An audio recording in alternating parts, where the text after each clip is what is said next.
Flag. So আমি প্রায় 42,000 fit উচ্চতা থেকে ঝাঁপ দিয়েছি এবং প্যারাশুট খুলেছি 4,500 ফিট উচ্চতাতে।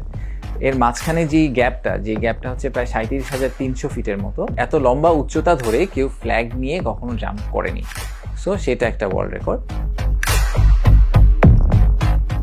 আমরা যখন অ্যাটেম্পটা নিয়ে কাজ করা শুরু করলাম তখনই আমরা জানতাম যে 42,000 ফিট প্রায়, সেখানে আসলে কিছু ইনহেরেন্ট চ্যালেঞ্জ আছে। প্রথমত হচ্ছে যে ওখানে কোনো অক্সিজেন নাই, সো আমাদেরকে অক্সিজেন ট্যাঙ্ক নিয়ে জাম্প করতে হবে। বাতাসের টেম্পারেচার হচ্ছে -65 to 70 ডিগ্রি। ইনফ্যাক্ট আমরা যখন জাম্প করেছি তখন -71 ছিল। তো সেই কারণে আমাদেরকে একটা থার্মাল স্যুট পরে জাম্প করতে হয়েছে যে ফুল বডি যাতে হাইপক্সিয়া হয়ে চলে না যায়। এবং মোর ইম্পর্টেন্টলি একটা বড় ইস্যু থাকে যে অত হাইটে জাম্প করলে যদি আপনার বডি পিওর অক্সিজেনে না থাকে তাহলে আসলে আপনার হার্ট এবং ইন্টারনাল অর্গানগুলো ফাংশন করতে পারে না। তো আমাদেরকে প্লেনের মধ্যে প্লেন টেক অফ করার আগে প্রায় 1 ঘন্টা বসিয়ে রাখা হয়েছিল পিওর অক্সিজেন দিয়ে, যাতে নাইট্রোজেনগুলো বের হয়ে যায়। খুব এক্সাইটেড ছিলাম, একই সাথে একটু নার্ভাস অবভিয়াসলি, যে বোঝার জন্য যে আসলে আমার বডি ওখানে গিয়ে কীভাবে রিয়াক্ট করবে।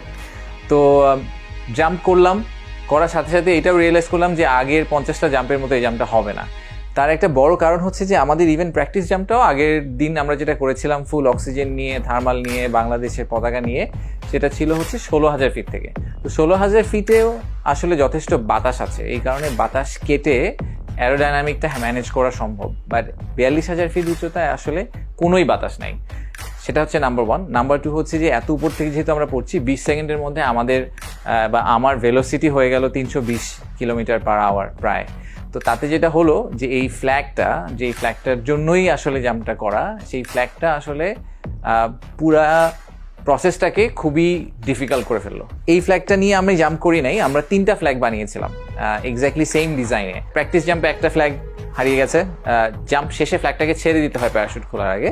আর ফাইনাল রেকর্ড জাম্পে আমি আরেকটা ফ্ল্যাগ লুজ করেছি, এই লাস্টে একটা ফ্ল্যাগ বাকি আছে।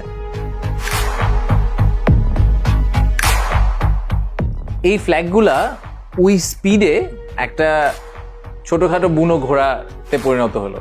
তো যেটা হয়, একবার আমাকে এদিকে ছুঁড়ে মারে, আরেকবার ওদিকে ছুঁড়ে মারে। ফ্ল্যাগ ছাড়া যদি আমি জাম্প করতাম আসলে এটা 8-10টা জাম্পের খুব কাছাকাছি হতো, কিন্তু ফ্ল্যাগ সহ এই হাইটে যেহেতু কেউ কখনো জাম্প করে নাই, তাই পুরো জিনিসটা হঠাৎ করে একটা আননোন টেরিটরির মধ্যে একটা বড় চ্যালেঞ্জ হয়ে দেখা দিল। তো আমার খুব ভালো মনে আছে যে এই যে খুব সুন্দর কয়েকটা ছবি এসেছে ভিডিওতে, দেখা যাচ্ছে যে বাংলাদেশের পতাকা নিয়ে একজন পড়ছে, হরাইজন দেখা যাচ্ছে এরকম গোল করে। এই ভিশনগুলো আমার মধ্যে আসলে নাই, এগুলো কিছুই আমার মনে নাই। প্লেন থেকে বের হওয়ার সাথে সাথে একটা সার্ভাইভাল মোডে চলে গিয়েছিলাম। তো আমি কনস্ট্যান্টলি ফ্ল্যাগের দিকে তাকিয়েছিলাম, একটা ভয় যে ফ্ল্যাগটা ছিঁড়ে না বের হয়ে যায়, হাত থেকে না ছুটে যায়। তার চেয়ে বড় কথা যে আমার নিজের অ্যারোডাইনামিক ব্যালেন্স কমপ্লিটলি তখন compromise.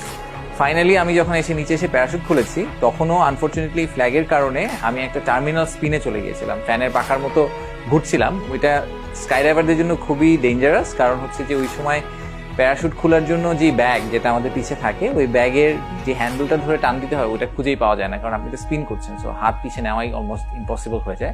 By the time parachute খোলা হয়েছে, খুলে দেখি প্যারাশুট উপরে পেঁচিয়ে আছে।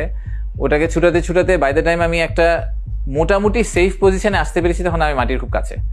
তো যেখানে নামার কথা তার থেকে এই কারণে অনেক দূরে একটা ধান খেতে গিয়ে পড়েছি।